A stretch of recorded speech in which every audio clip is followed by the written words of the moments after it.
Hi everyone, welcome back to Healthy with Nicole. In today's video, I wanted to give you some starting tips to get you going in a really easy way, if you can think more broadly about how you're going to heal your gut. So if you have really any kind of gut issues, these 4 principles are going to apply.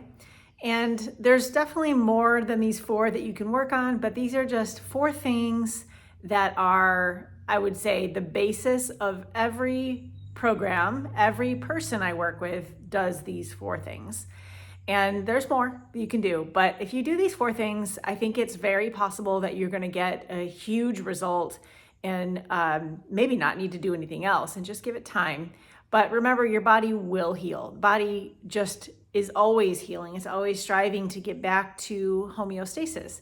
And it's really just us and our behaviors that I think get in the way. So I want to give you these 4 actionable items that you can work on. And we'll go into more detail in other videos, but things that you can start doing today. So first of all, the number one thing that I think affects people in their gut health is food. And you might be surprised when you go to your doctor, and even if you've been diagnosed with colitis or Crohn's, many of the people that work with me tell me that their doctors told them it didn't matter what they ate, or that they didn't give them any guidance at all. And I've had people that are in a really severe state, even hospitalized, that they still weren't given any guidance on what to eat. And while we kind of think it's simple, some of us think it's very simple, a lot of people just have no idea what's good, what's bad. And even people who think they're eating healthy, like I used to think I was eating healthy, are eating things that are irritating their gut. So the number one thing you can do and start doing today is only eat things that you can digest. And so for every person, it's going to be a little bit different. But there are some basic things that you want to avoid. So humans don't do well with fiber. Yes, it grows bacteria. Some people want that. But for the most part, we grow the wrong bacteria. We grow endotoxins. We support the growth of lipopolysaccharides in our gut. We don't want that. That increases inflammation. So eating foods that are low in fiber, in fact, that's probably one of the few things that I've seen as far as guidance from medical is, not to eat too much fiber. Low residue is what they'll call it. But basically foods that don't have fiber. The big offenders in my experience have been legumes, nuts and seeds, and grains. And most people, just by cutting those out, see a tremendous difference and rapidly.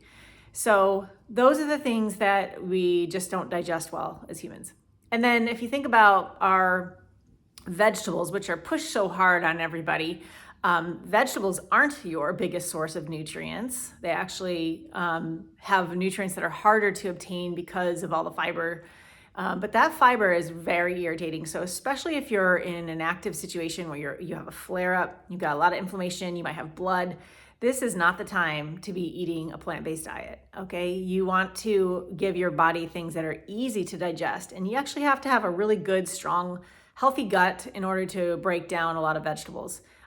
So eating too many vegetables or any vegetables at all in some cases can be detrimental. And then also, things like additives to food, and those can be really bad too. There's all kinds of milk substitutes that have thickeners in them, ice creams, there's salad dressings, number of things that will have food additives. So eating foods that aren't processed will help you steer clear of those. So what can you eat? Well, you can eat meats, fish, maybe eggs for some people, and maybe dairy for some people. Some people don't do well with it, some do great. It just depends. But it's a low residue food, low fiber, and it has a lot of nutrition. So those do well. And then as far as plant foods, fruits have the least amount of offending elements to them, and usually a little bit less fiber. So I wouldn't go with something like an apple, because that's high fiber. Or a banana for that matter. For a lot of people don't do well with bananas, but something like a watermelon or even a watermelon juice It's warm here where I live in Southern California. We're getting into that season where there's a lot more fruits available. So you'll want to choose things that are, available where you live. And seasonally, that can be a challenge. So try to look for low fiber fruits or simply go for fruit juice. And the reason why I would suggest you include that is because having that glucose really takes the stress off your body, which is another point I'm going to come to. So having too much stress hormones is not a good idea.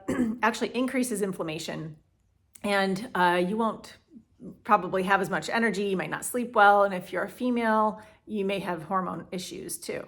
And also your thyroid really needs glucose in order to make the conversion of the thyroid hormones. So you do want to include that. But every person is different, so you might be able to tolerate different levels of this. But food is number one. And if you kind of start with the basics there, I think you can get pretty far. Number two is going to be get out of the stressed state. So I was referred to this a minute ago when I said your body, has a lot of stress hormones, you're going to have more inflammation. So we are predominantly in the stress state when we're go, go, go, busy, busy, busy. Most people are looking at their phones all day long. It's triggering your brain. We are almost always in this go state, which is the sympathetic state of your nervous system.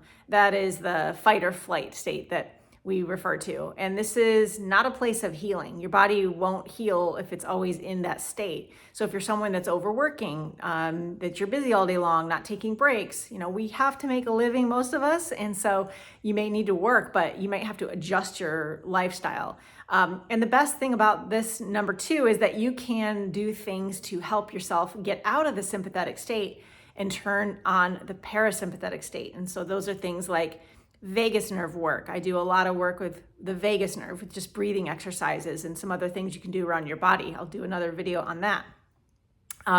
Slowing down, just taking breaks, resting, breathing, meditating, easy exercise. There's quite a few things you can do to help turn on your parasympathetic nervous system and turn off that fight or flight. And this helps to reduce inflammation, which is at the root of your illness.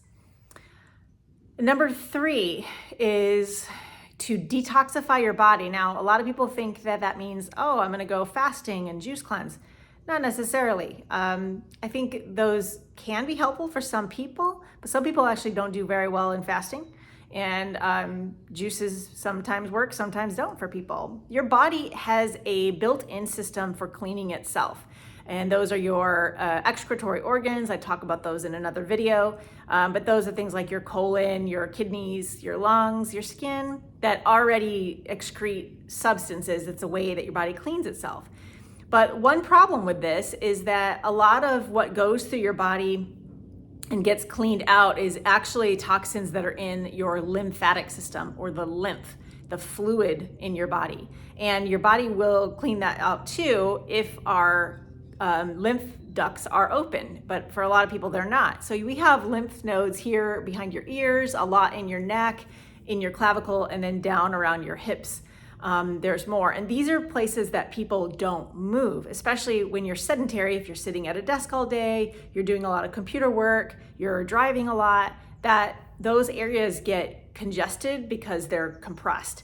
And so doing exercises to move the lymph throughout your body helps to detoxify your body. So you don't actually have to do a whole lot of other work around detox, although things like sauna, I think, is a great option. But helping your body to do what it's naturally supposed to do by living in a more natural way can help. And that means, getting outside more, getting more movement, walking every day. These are easy things that anybody can do that helps to get the lymphatic fluid going through your body. So detoxify your body. And then the fourth one is to focus on your sleep. So I know for some people that's easier said than done. I've had a lot of sleeping problems in the last several years, but they have gotten better. And so I think that sleep is underrated. And the reason why sleep is so important is because your body heals a lot while it's sleeping. Sleep is critical for your system. And so if you're having a hard time sleeping, you may want to look at your environment. If you have lights on at your house at night, which most people do, if you're looking at screens, phones, TVs, computers at night, this is going to interrupt your sleep because it tricks your brain to thinking it's daytime And so your circadian rhythms get all mixed up. So to help your sleep, you can get outside more, get some more sunshine. Even if the sun's not out, your body is getting that light, the natural light, which tells your brain to make melatonin. And then when you go to sleep at night, the melatonin is released into your body. And that melatonin is extremely healing on the body. I've done another video on melatonin. It's not something you want to supplement. Your body will make it. You just need to go out into the sun and be outside during the day in any kind of weather. And then at night, make sure your environment is dark so that your brain says, oh, it's nighttime, it's dark, I'm going to let the hormones come out. And so you can get that healing sleep and use that healing hormone of melatonin. So those are 4 areas that I think pretty much anybody and everybody can use some work on. I know I still work on all of those areas, and there are more things that you can work on, but hopefully that's to get you started. So I make these videos to help give free content and free help to people that are in need. I know that when I've had health conditions that sometimes there's not too many resources to turn to, especially with things like gut health. And so I put these videos out in order to help people that may not be able to afford to get more help, need a free resource, or just need some resource at all. So if this is helpful for you, please like the video and subscribe to my channel. That helps me to get more eyes on my channel and get this word out to more people that might be suffering. If you'd like to get more help with me, you can work with me one-on-one. There is a link down below. You can book a session on my calendar, and I'd be happy to work with you. So I hope this video was helpful. Please make a comment below if you've used any of these strategies, and tell me how they worked for you. I'd like to hear about that. All right, I'll see you again in another video.